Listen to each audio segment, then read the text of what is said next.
మీరు మీరు చెప్పే ప్రతి మాట, మీరు వేసే ప్రతి కేక ఇక్కడున్న మన వైసీపీ త్వరలో మాజీ అయ్యే గోవర్ధన్ రెడ్డికి వినపడాలా, ఇంకా చెప్పాలా?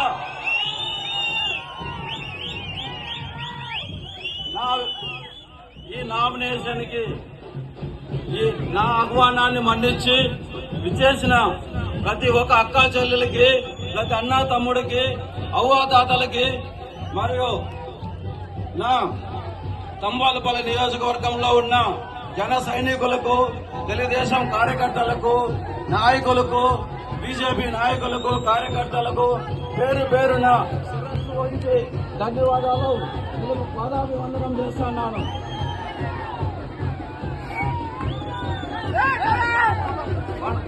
మనకి మన అధినాయకుల ఆశీస్సుల మేరకు మన అధినాయకులు ఎంతో ఆలోచించి నన్ను అభ్యర్థిగా ప్రకటిస్తే